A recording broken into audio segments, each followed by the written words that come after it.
यतिबेला प्रत्यक्ष टेलिफोन सम्पर्कमा चितवनका प्रमुख जिल्ला अधिकारी नारायण भट्टराई हुनुहुन्छ। म उहाँसँग कुराकानी गर्छु। एकैछिनपछि अन्य कुराकानीहरू यहाँहरूको माझमा जोड्छु। स्टुडियो स्वागत छ यहाँलाई सिनर्जी एफएममा। धन्यवाद। चितवनवासीले पहिलो दिनको लकडाउनलाई कतिको साथ दियो भन्ने लाग्छ यहाँलाई? सबै चितवनवासी दाजुभाइ दिदीबहिनीहरूको सहयोग रह्यो। हिजोको लकडाउन राम्रैसँग सम्पन्न भएको छ।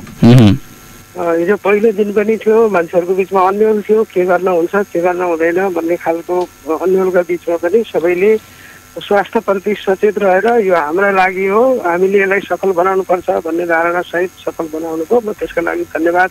हिजो साँझ पनि मैले सामाजिक सञ्जाल मार्फत धन्यवाद दिइसकेको छु। यसै बिचमा हिजो हामीले 7 जना मान्छेलाई, त्यसलाई उल्लङ्घन गर्ने 7 जना मान्छेलाई कानुन बमोजिम कारबाही पनि गर्यौँ।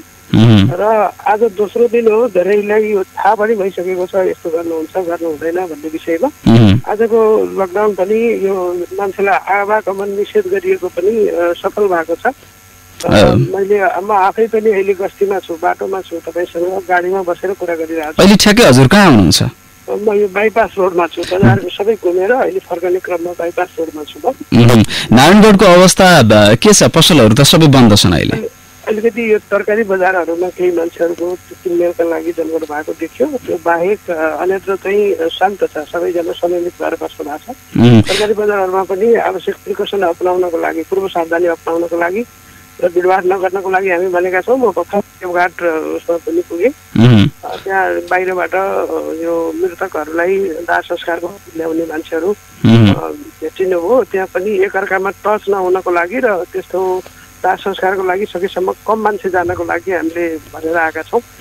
सबैतिर ठिकै छ अहिले। अहिले जस्तो यहाँले तरकारी मन्डीको दृश्य पनि हेरेँ भन्दै गर्दाखेरि कतिपय सेवाग्राहीहरूले तरकारीको जुन आपूर्ति चाहिँ सहज भए पनि तरकारी र फलफुलको मूल्य चाहिँ बढ्या छ, सरकारले प्रशासनले चाहिँ किनेर नथुपार्नको लागि आग्रह गरे तापनि हामीले त धेरै मूल्य तिर्नु परिराखेको छ भने त्यसमा चाहिँ संयन्त्र बनाउनु भएको छ यहाँहरूले के गरिरहेछन् भनेर? आम नागरिकको पक्षमा छौँ हामी, आफैले पनि अनुगमन गर्दै हिँडिरहेछौँ। हामीले अनुगमन गर्दाखेरि मैले त आज आफै पनि तरकारी किनेर ल्याएँ। मैले ऐपछि भन्दा सस्तो पाएँ तरकारी चाहिँ, भनेको मलाई मात्रै होइन, रेट सोधेँ, अपरिचितको हिसाबले सस्तोमा पाइएको भेटेँ। तर कसैले, हामी पनि टोली खटाएर अनुगमन गरिरहेछौँ, कसैले कालोबजारी गरेको, बढी मूल्य लिएको, जम्माखोरी गरेको पाइयो भने प्रमुख जिल्ला अधिकारीको नम्बर सार्वजनिक नै छ। यो नम्बरमा एसएमएस फोन आयो भने हामी त्यस्ताको लागि निर्मम तरिकाले कारबाही गर्छौँ। कानुनमा भएको व्यवस्था बमोजिम उपल्लो हदको कारबाही गर्छौँ। यसमा कुनै सहनशीलता अप्नाइँदैन। म तपाईँ मार्फत आम श्रोताहरूलाई त्यो अनुरोध गर्न चाहन्छु। बजारमा केही चिजहरू अभावै छ, अभाव भएको चिजले भनेको बेलामा सबै पसलमा पाइएन भने त यो समय परिस्थितिको कुरा सम्झेर यसलाई चाहिँ सहज पनि मानिदिनु पर्यो। सामान्य जस्तो त जनजीवन पक्कै पनि हुँदैन, तर कसैले यो मौकाको फाइदा उठाएर जम्माखोरी गर्ने, नाफाखोरी गर्ने र आजै कमाऊ भन्ने नियत राख्छ भने त्यस्ता मान्छेलाई कारबाही हुन्छ र हामीलाई सूचना दिन म अनुरोध गर्छु। जस्तो यहाँले हिजो सवारी साधनहरूदेखि लिएर विभिन्न स्वास्थ्य चौकी अथवा चाहिँ विभिन्न अत्यावश्यक सवारी साधनहरू सञ्चालनका लागि प्रशासनले पास दिँदै गर्दाखेरि यो लकडाउन चाहिँ सही ढङ्गबाट अथवा यसको कार्यान्वयनका चुनौती चाहिँ कस्तो हुँदो रहेछ सेडियो साहब?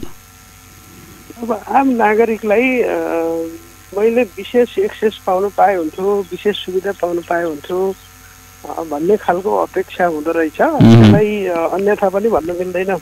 हामीलाई कम महत्त्वपूर्ण लागेको काम उहाँहरूलाई महत्त्वपूर्ण र नगरी नहुने काम, अत्यावश्यक काम लाग्न सक्छ, त्यो स्वाभाविक पनि हो। तर हामीले यो पास जारी गर्ने कुरामा सकेसम्म नियन्त्रण गरेका छौँ। सबैलाई पास जारी गर्ने हो भने त यो लकडाउन नै किन गर्नु पर्यो होइन?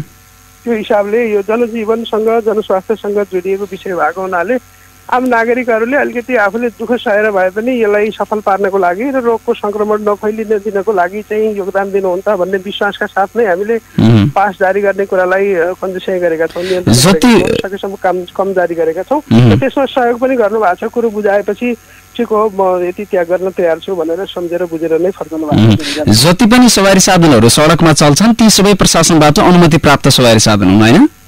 त्यसलाई त्यसरी पनि नबुझौँ। हामीले यो मालवाहक सवारी साधनहरू लाई चाहिँ रोकेका छैनौँ। बिचमा यात्रु चढाउने झराउने भिडभाड गर्न थाल्यो भने त त्यसलाई चाहिँ कानुन बमोजिम कारबाही हुन्छ नै। तर पनि मालवाहक भनेको सामान बोकेर एक ठाउँमा अर्को ठाउँमा जाने साधनलाई हामीले पास नभए पनि रोकेका छैनौँ। तिनी पास बिनाका हुन् होइन।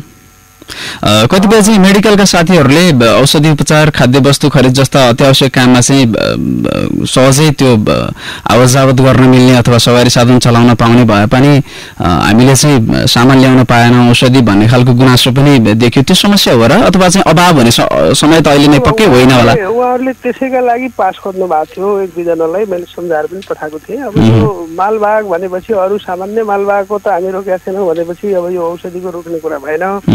तपाईँले सम्बन्धित ठाउँबाट सम्बन्धित ठाउँमा पुर्याउनलाई त्यसलाई पास चाहिँदैन, जानुहोस् भनेर हामीले फर्काइदिएको अवस्था चाहिँ हो। अहिले पनि जस्तो पहिलो दिन हिजो एउटा त्यो पहिलो अनुभव भएको कारणले गर्दाखेरि पनि के रहेछ लकडाउन भनेर पनि अझै पनि आज बिहानै पनि केही ठाउँहरूमा जुन ठाउँमा चाहिँ प्रहरीले रोक्दैछ ट्राफिकले रोक्दैछ त्यो ठाउँसम्म के रहेछ त भनेर त्यो दृश्य हेर्न चाहनेहरू हेर्न जानेहरू पनि देखियो। त्यो जमात आजबाट चाहिँ हिजोभन्दा अलिक फरक के हुन्छ भनिदिनुहोस् न। यस्तो अब व्यक्तिले पनि हिजो चाहिँ केही हदसम्म जिज्ञासा थियो होला तपाईँले भने जस्तै यो लकडाउन भन्ने पहिलोपटक सुनेको के चाहिँ हुँदो रहेछ त भन्ने हिसाबले मान्छेमा जिज्ञासा हुनु त्यो अस्वाभाविक होइन। त्यसले पनि नेपालीहरू अलिक बढी जिज्ञासु भएको पाउँछु म। त्यो हिसाबले उहाँहरू निस्कनु भयो।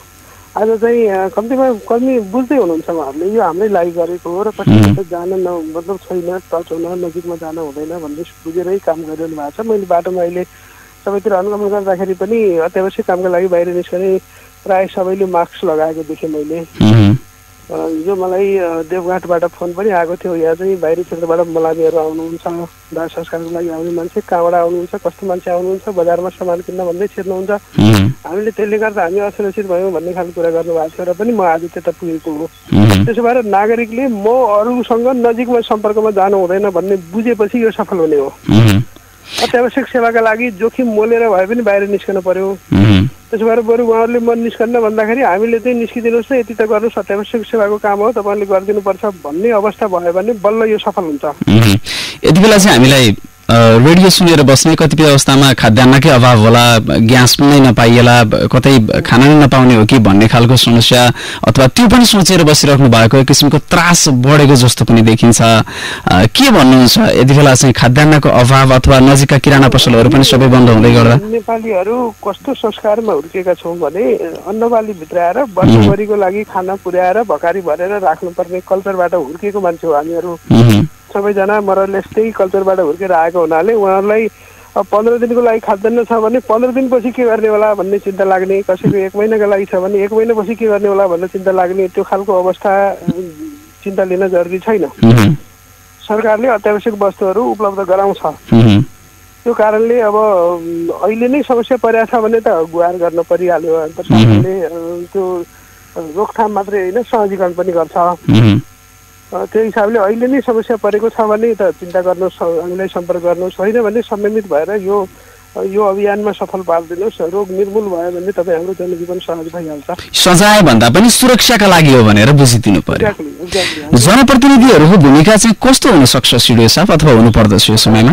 सकारात्मक छ। उहाँहरू मैले चितवनमा फरक पाएकै के हो भने प्राय सबै जनप्रतिनिधिले राजनीतिक नेतृत्वहरूले शिव साहब यसलाई सकेसम्म कडाइ गरिदिनुहोस्, यो रोगको विरुद्धको लडाइँमा हामी तपाईँहरूको साथमा छौँ भन्ने खालको कुरा गरेर हाम्रो उत्साह मनोबल बढाइरहनु भएको छ। एक दुईजनाले हामी आफै हेर्छौँ बजारतिर के छ भन्ने गएर हामीले घुम्ने अवसर पनि दिएका छौँ। त्यसरी अब सबैको समर्थन छ। यो जनस्वास्थ्यसँग सम्बन्धित मामला भएको हुनाले अहिलेसम्म सबैको सहयोग पाएकै कारणले चितवनमा यो अन्यत्र भन्दा पनि तुलनात्मक रूपमा यो सफल नै छ भन्ने लाग्छ मलाई। हुन त अहिले कोरोना संक्रमितको संख्या नेपालमा त्यो भयावह स्थिति छैन। चितवनकै हकमा पनि यो अहिले लकडाउन पर्याप्त छ होइन सिडिओ साहब? पर्याप्त छ भनेर बस्यौँ भने यो लुज हुन सक्छ। त्यसो भएर म पर्याप्त छ चाहिँ भन्दिनँ। अझै यसमा सुधारका सम्भावनाहरू छन्। कतिपय ठाउँमा त्यही सुधारकै सम्भावना देखेर ती ठाउँहरूमा आफै पुग्ने हेर्ने र यसो नगर्नुहोस् यसो गर्नुहोस् भनेर हामीले आफैले बोल्ने गरेका छौँ। त्यसो भएर यसलाई म पर्याप्त म भन्दिनँ। यो तुलनात्मक हिसाबले राम्रो छ। यसलाई अझै बेटर गर्दै गएर आम नागरिकलाई घरभित्रै सीमित गर्ने खालको अभियान चलाउनु जरुरी छ। हामी त्यही अभियानमा छौँ। अन्तिममा फेरि एकपटक सम्पूर्ण सिनर्जी एफएम सुनेर बस्नु भएको सम्पूर्ण चितवनवासीलाई के भन्नुहुन्छ? हामी यो विशेष परिस्थितिमा छौँ। विशेष परिस्थिति सामान्य परिस्थितिभन्दा फरक हुन्छ, केही हदसम्म पीडादायक र असहज पनि हुन्छ। त्यस कारणले यहाँहरूले जुन आफूलाई असजिलो परेर भए पनि आफ्नै स्वास्थ्यको लागि र आम नागरिकको स्वास्थ्यको लागि जुन योगदान गर्नुभएको छ, म त्यसलाई प्रमुख जिल्ला अधिकारीको हैसियतले सबैलाई धन्यवाद दिन चाहन्छु। यो अझै नेपाल सरकारले 18 गतेसम्मलाई घोषणा गरेको हुनाले त्यो दिनसम्मलाई यहाँहरूले आफू सुरक्षित भएर समयमित भएर घरभित्र बसेर अत्यावश्यक काम बाहेक बाहिर ननिस्केर सहयोग गरिदिनु म अनुरोध गर्न चाहन्छु। हस्, यहाँलाई कुराकानीको लागि धेरै धेरै धन्यवाद छ। धन्यवाद।